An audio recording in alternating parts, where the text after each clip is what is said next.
Good morning, good morning, good morning. You know what today is? Monday Morning Chats with Sack, and Sack is me. I hope that you guys had a great week with this past week. I hope that you had a great weekend, and I hope and pray that you have a great upcoming week.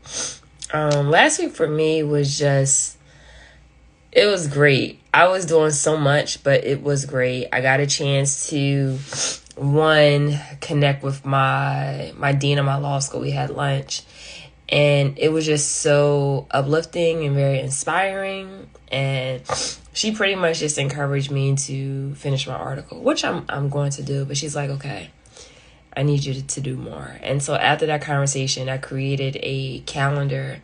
Well, I created a calendar for the next 2 weeks about like a schedule, how I'm going to get this article done. So that's why I'm doing this Monday morning chats a little early than usual, because I have to write at 8 a.m. And so during the time that we're on break for school, I'm going to have a set schedule where I just focus on writing. And then when I'm not writing, make sure I do things for myself, as well as create my new syllabus for the next year. So that was great. I got a chance to go to Poppy Cuisine. Like, now, if you know, it's in Baltimore City. It's so difficult to get a reservation, but I got one. And so it was great to just catch up there. Now, I'm the type of person where, I guess this is coming in with my as I get older, that I like nice cocktails, right? So I'm a tequila drinker, so I like tequila. I also like flavored whiskey. Now, that's something that I was not into, but going to Total Wine on a consistent basis to fill up my bar, I found myself going there, right? And so I'm a tequila drinker, and the drink that I do like from Poppy Cuisine is a pomegranate margarita, and it was amazing. And so for me, I don't eat a lot. So I like going to places where they have small plates. One, I like to watch what I eat. And then two, I like to be mindful of the calorie intake, right? So I still have like that fat girl in heart, because I like to cook, but I like to be mindful of what I consume. That was great. Got a chance to catch up with my grandmother and my cousin. We went out to lunch. We took my grandma to lunch, and that was just amazing. Got a chance to link up with my Philly folks in the DMV. If you know, I am a diehard Eagles fan. I watch the game every Sunday or whenever they play. And I went to this new bar to watch the game.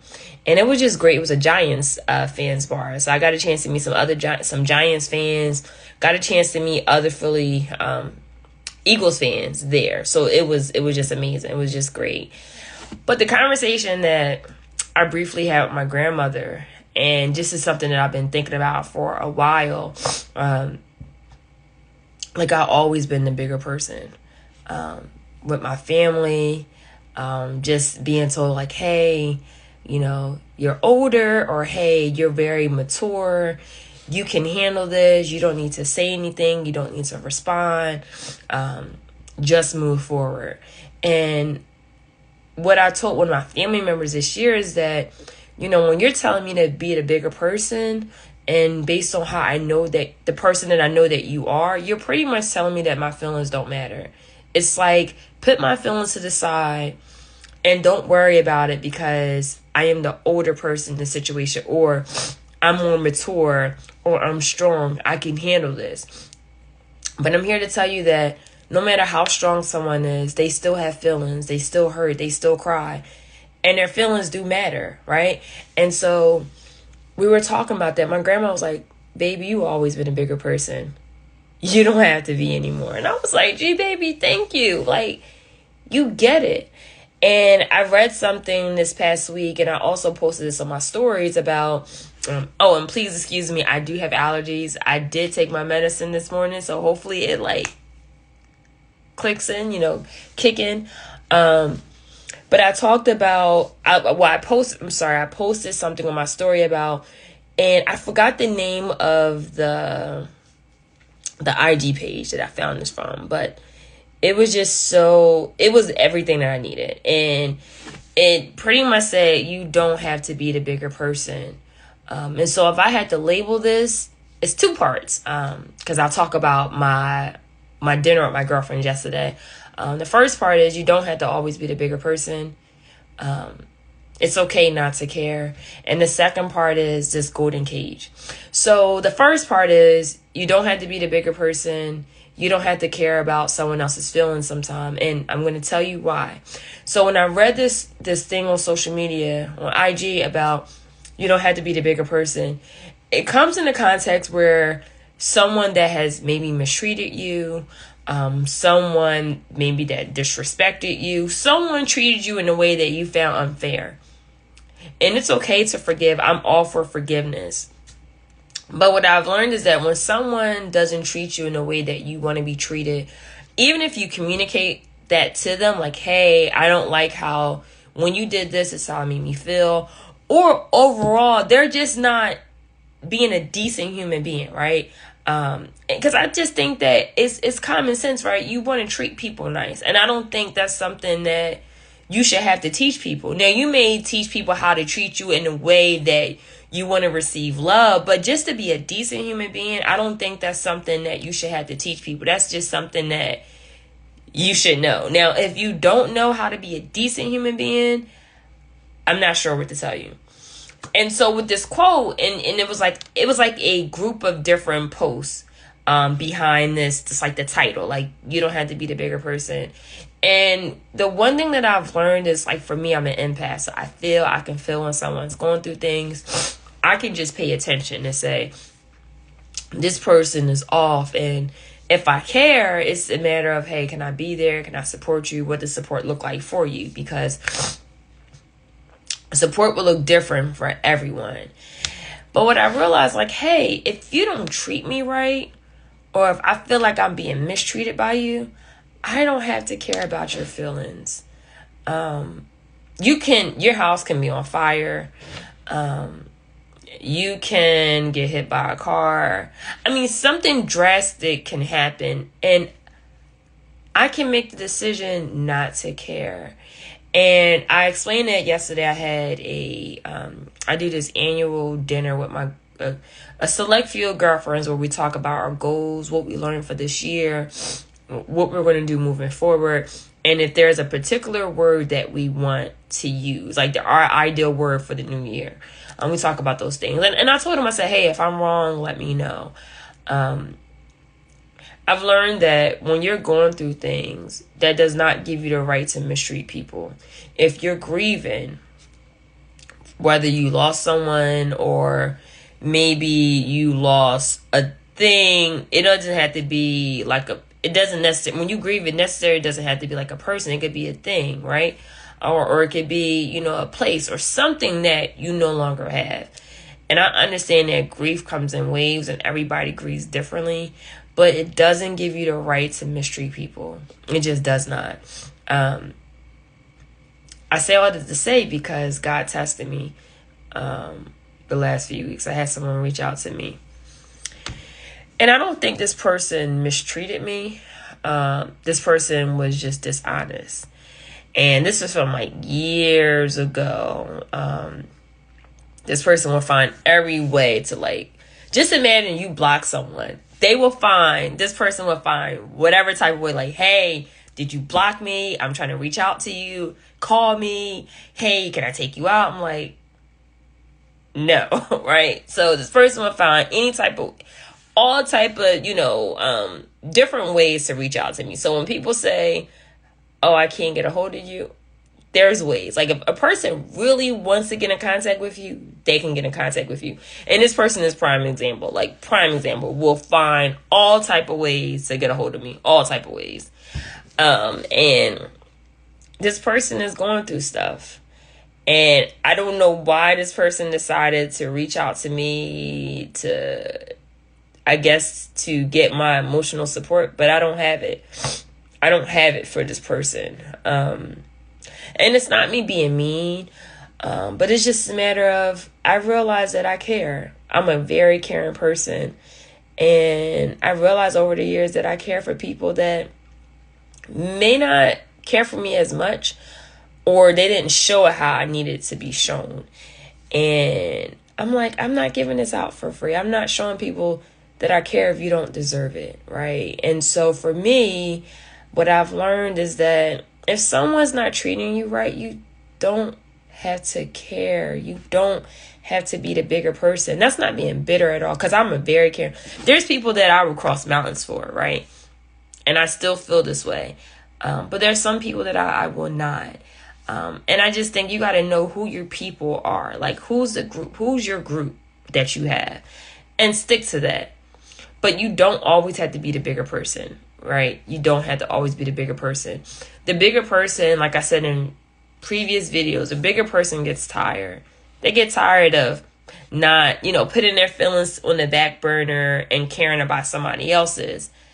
The bigger person gets tired.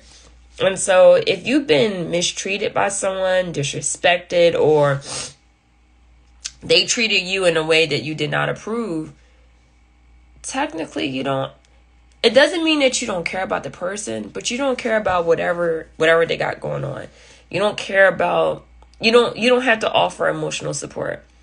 Emotional support, for me to give emotional support, it needs to be earned. I can't just give that to anybody. It has to be earned. I just can't give it to you just because we know each other. It has to be earned. You have to earn my emotional support. You also have to earn my physical support, because I just can't just show up all the time, right? And so those are the things that I've learned. So if you are watching this, that, it's okay. One, always forgive. Like, that's a big thing for me. But two, you don't always have to be the bigger person. And I'm not saying you have to seek revenge either, because you don't get anything out of that. But you don't have to offer your emotional support to everybody. You just don't. You have to ask yourself who's worthy of it, because everybody's not worthy. The second thing that I would like to talk about is this golden cage. And so yesterday, like I said, got a chance to meet with my girlfriends. I've been doing this dinner since 2018. We all come together and we just talk about the things that we learned, and we talk about, what we can do moving forward, if there's anything that we're struggling with. And there's always someone at the table that's able to offer some type of advice. And so my girlfriend brought up this term that is used in her therapy sessions called the golden cage. And it's all about being comfortable, right? So this golden cage is like you're stuck in this cage, you're in this cage, and everything's pretty, everything looks good. It's great. And you're just like, technically, I really want to leave, but I can't, because everything looks so pretty and everything looks so nice. And I'm good right here, right? I'm just good. I'm just in my little cage and I'm good. And we compare that to how people settle, right? So let's say you're at a job, you have friends, or you could even be in a relationship where everything appears, the appearance, right? It looks nice, right? The golden cage, it looks nice, but inside you may feel like you're trapped, right? And so when we talked about this golden cage analogy, we just realized, like, some people are at jobs longer than they're supposed to. And if they want the opportunity, all they have to do is just walk through the cage. And when she said that, I said, what quote came to mind is Harriet Tubman. And Harriet Tubman said, I freed over 1,000 slaves. I would have freed more if they knew they were slaves.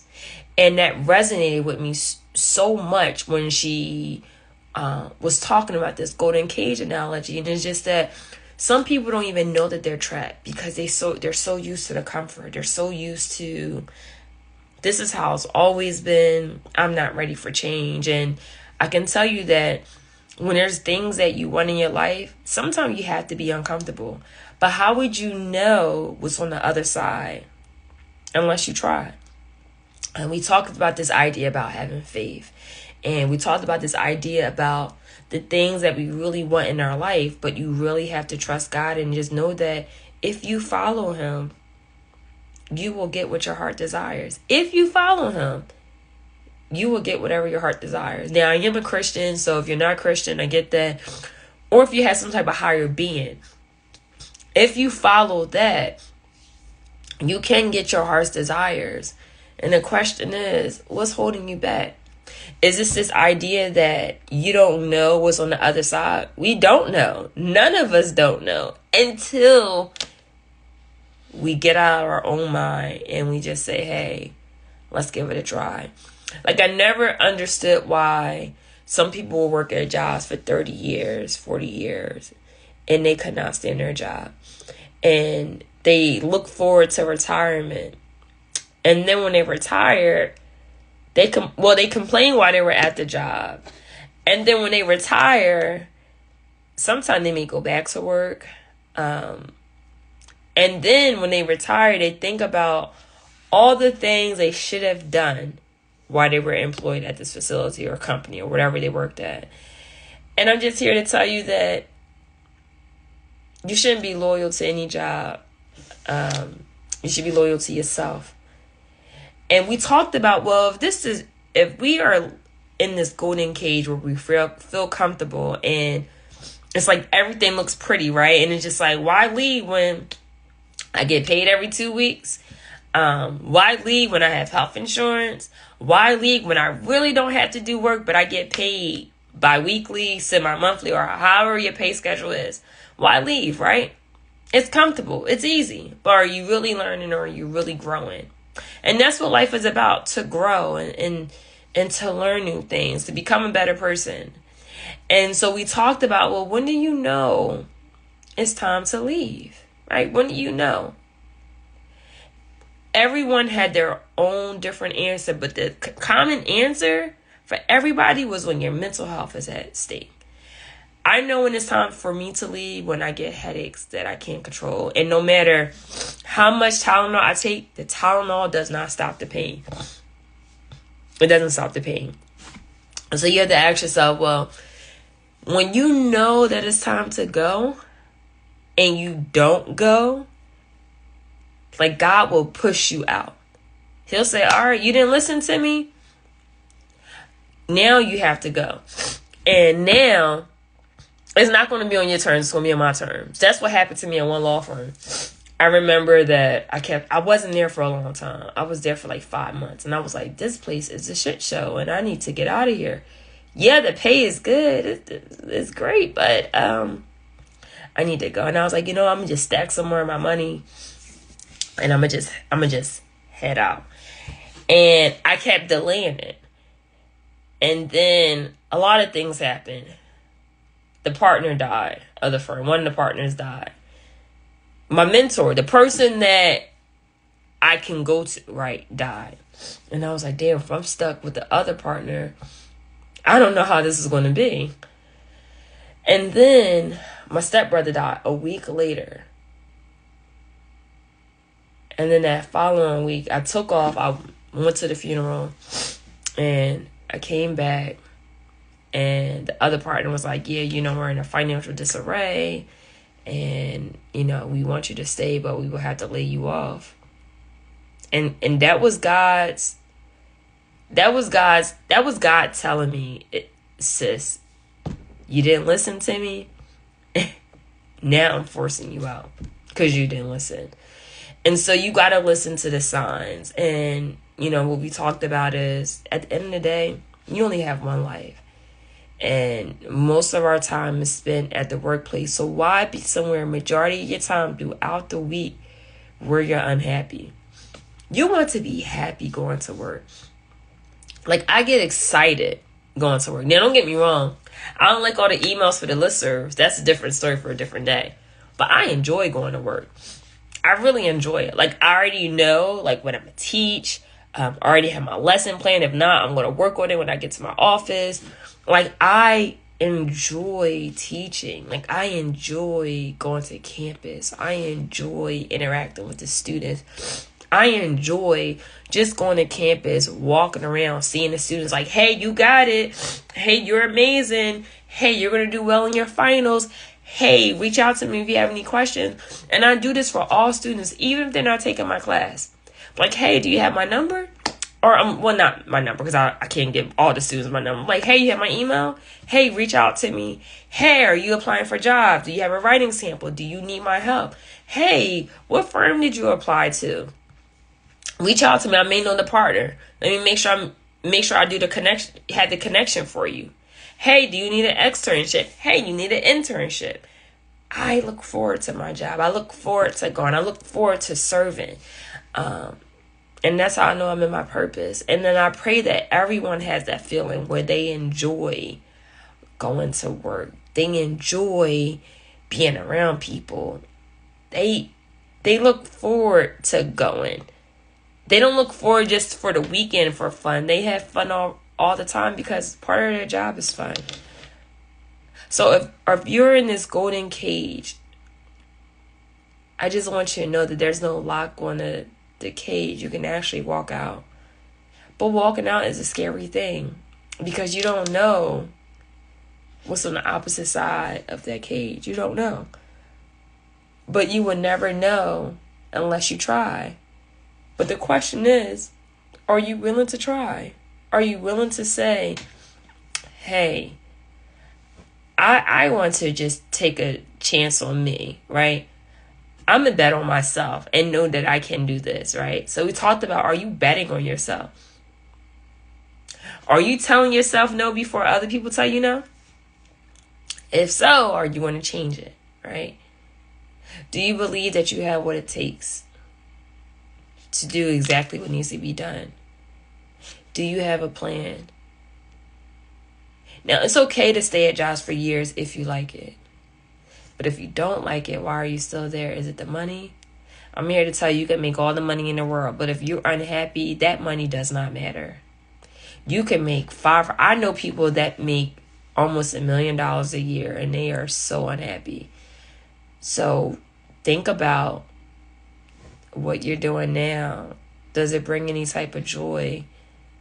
Do you enjoy doing what you do?